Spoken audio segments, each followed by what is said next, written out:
The 7-time NBA champ, the Lakers analyst for Spectrum Sportsnet, Robert Horry is on the program. Robert, how are you feeling today? Man, I'm feeling great. How about you, Mr. Patrick? I'm doing great. Could you give the Lakers a couple of minutes tonight on the floor if they'd need you? Hey, you know what? I would, just to get that 8th ring. Where are all those rings? You know, I have them in a safe deposit box back in Houston, Texas. So, you know, I had to keep them safe, man. What's your favorite one? You know, actually, I have two. I just don't have one. I think the '95 championship, what we did as the Houston Rockets, was something special. Not having home court advantage was key to winning that championship because it made us, you know, have that, you know, the heart of a champion because we're defending champion. And the second one is, of course, 2001 Lakers. We went 16-1. You know, we were so mad. We lost game one of the finals to the Sixers. We wanted to go perfect, man, do something that probably would never be done in NBA history. How do you respond when you'll get people say, yeah, the Rockets won, but Michael took the year off or those years off to play baseball? I said, first of all, you look at our record versus the Bulls. I know everybody said that's just regular season. And I played for Phil, so I know how Phil coached. I know we'd have won those games. You know, everybody thinks that Michael Jordan was his greatest player, which he is. But they're slapping Dream in their face. Dream was right there behind them. They had nobody that could guard Dream. And people also forget he came back in '95 and he just got beat by a younger, faster team in the Orlando Magic, who we swept. So, you know, they can throw all that stuff out the window. Do you have a favorite Jordan story?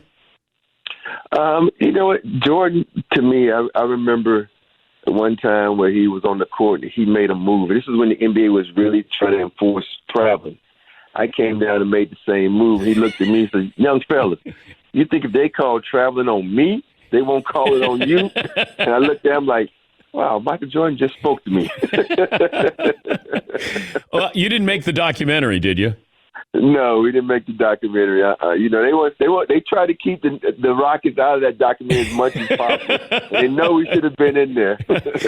Hakeem is one of my favorite guys of all time, and I've told this story before. I was sitting down to dinner with John Barry, Mark Jackson, and Patrick Ewing, and Mark Jackson knew that I loved Hakeem, and so he says to Patrick, or he goes, "Why don't you tell Patrick your story?" And I go, "What are you talking about?" He goes, "No, tell him who you think is better, Hakeem or Patrick." And I looked at Patrick Ewing, and I said, Hakeem was a better center, and Patrick goes, I agree. And we became fast friends that day, but it was one of those moments where Mark Jackson put me on the spot, but I loved watching Hakeem. As far as footwork goes, he was like a point guard. And I think playing soccer, you know, whatever it was, he just had unbelievable footwork, and I think he's underrated. I agree with that. I think he's very underrated, and it's always amazing to me how so many basketball players go to him and want to learn his footwork and his knowledge of the game, but he gets no credit. I think a lot of times it's due to his shyness, you know, and his religion, and him not wanting to be in the spotlight. He just wanted to play basketball and enjoy the game. And think about it. He dropped 50 on a team during Ramadan and not be able to drink water. You know, the things he was able to do as a player were incredible. And I'm not just saying that because I love him as a human being and a teammate, but, you know, the numbers speak for themselves. You know, you look at what he did on the court. You know, I know Giannis did it this year, but he was the first player to be MVP and Defensive Player in the Year. That lets you know that he's a perfect basketball player. What questions did you have with this Laker team when they went into the bubble? I was really worried about their bench. I think if you look at their bench, it's, you know, outside of, you know, Kyle Kuzma, and we know AC Fresh was doing his thing, but you're like, okay, what are these other guys do? What's Dwight Howard going to do? You know, what is, you know, new guys coming in, Marquise Morris, you know, these guys, what are they going to be able to do? And you look at it, the bench was perfect. Each series has brought someone off the bench to be key. In Denver, it was Dwight, and now this series is Marquise. So it's amazing how, you know, you look at a team like on paper and you're like, okay, I don't know if this is going to work because these guys, you know, don't have the resume as certain other guys, but when they get on the court, it comes together, and that's what it's all about, come together during the playoff times. We're talking to Robert Horry, the Lakers analyst for Spectrum Sportsnet, 7-time NBA champ. Who's your MVP right now, LeBron or AD?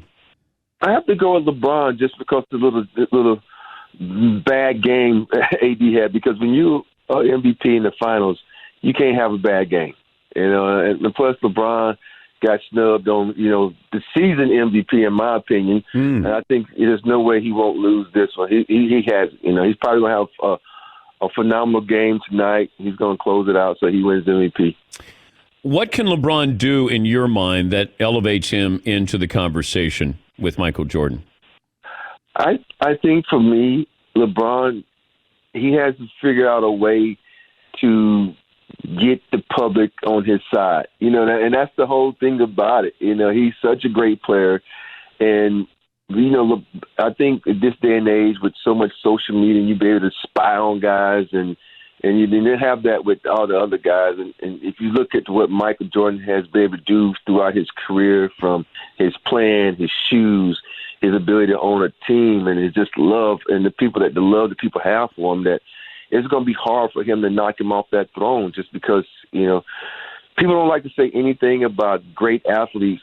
And I think LeBron is the only great athlete that they say bad things about, and I hate it for him. Yeah, it is really interesting, though, Robert, that he's polarizing, and I don't know why, but it feels like they're going to try to downplay or water down this championship, or if he wins an MVP and, hey, you won it in the bubble, it seemed like it was pickup games, and I think it's tougher to win a championship given these circumstances. No home court advantage. You're bubble-ishes for 100 days.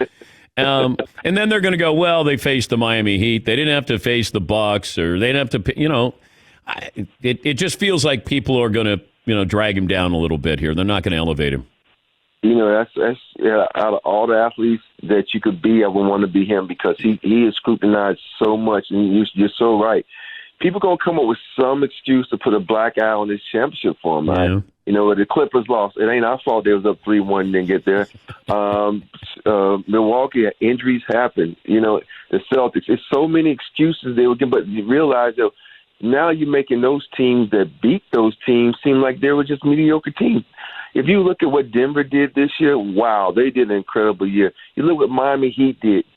Wow, the heart of the champion, Jimmy Butler, and you look at what Jimmy Butler did for the Miami Heat. He put his will in every player. He gave every player that nastiness that he plays with, and it's gone onto the court and carry out through those players. If you look at that team, you say, okay, this is a soft team. They don't have any bruisers, but Udonis doesn't play, but they come out and they play bruiser basketball.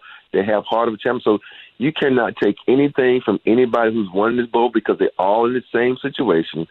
They all got the same amenities. So there's no reason that those other teams shouldn't have won. So don't black out this championship for the Lakers. Would you rather have Kobe or LeBron as a teammate in your prime? Well, I played with Kobe, so I love LeBron, but I have to take Kobe, because Kobe knows me. I know him. And, that's no knock on LeBron, because I'm sure if I have played with LeBron and I was okay, I could comment on that. But for me, the love I have for Kobe, watching him work hard in practice, and the best thing about Kobe was beating him in practice and waiting for him. He wouldn't talk to you for 2 days until he got a chance to play against you again in practice and beat you. And that was the fun part about it, because we would just brag on him, me, Bishaw, Fish, and we would just mess with him the whole time. And Coach would be like, y'all want to scrimmage today? And we'd be like, nah. And he's just so heated that he couldn't get his revenge. So, guys like that you love playing with. He was one of him, Dream, Shaq, and those guys were some of my favorite guys to ever play with. Of course, like Tony Parker and Manu and Tim also. Your favorite Kobe story? I think my favorite Kobe story, we were on a plane flying to Europe, and we were sitting there playing spades, and he was just sitting there watching us, right? And he was just, it's almost like a kid who hadn't seen anything before, and it was so funny. He was like, what are y'all doing? It's like, we're playing spades. I said, you don't know how to play spades? And he's like, no. And so I sat down and I taught him how to play spades, and I thought it was the most interesting thing to me. I know more people are like, oh, this is a card game. But when you're a black man growing up, that's one of the things you have to learn how to play. You have to learn how to play spades and dominoes. This is what happens when you don't go to college, man. You don't learn these games when you got curfew and you can't go nowhere. And then Kobe wants to master it, right? Yes, of course. He was such a guy who wanted to master everything. He was so locked in, so keyed in. And this is the thing. I play with a lot of great athletes, and he is the only one that will literally, if you tell him you can't do something, he will go in the gym the next day and work on it just to prove you wrong. And just think about it. One game he had a bad right shoulder, and he played the whole game shooting left-handed, and he's right-handed. Think about that. It's the things he was able to do is just simply amazing. It's great to catch up with you, Robert, and Game 5 coming up tonight. We appreciate your time as always. Thank you. No, thanks for always having me on, man. Stay safe. That's Robert Horry, Lakers analyst, Spectrum Sportsnet, and 7-time NBA champ. Yeah, I was covering the Rockets when they won those 2 championships there. And I love that atmosphere there. Hakeem is one of my favorite players. Rudy T, the entire coaching staff there. And, Sam Cassell and Kenny Smith. And there were a lot of really good players on that Rockets team. It made it a full team there. But he's right about Hakeem. People forget. Because, Hakeem is not out there. He doesn't do commercials. He was almost a shy Hall of Famer superstar. But his footwork, for a big man, I don't know if there's ever been a big man who had footwork like that. Yeah, Paul. I'm watching the Robert Horry shot. It was Game 4 of the West Finals in 2002. Yeah. Kobe and Shaq are trying to get the ball in. Shaq's trying to keep it alive. It gets tipped out to Horry, and he just jacks. He doesn't pause. And everyone goes berserk, and he just has a look on his face like, what did you expect? He's running down court, and everyone's going crazy. That's awesome. There's something about that there are people who go to the fire, and there are people who run from the fire. And Robert Horry was not an all-star. He was just a guy that when you needed him to run to the fire, he ran to the fire. And he knew his role, too, which is really key.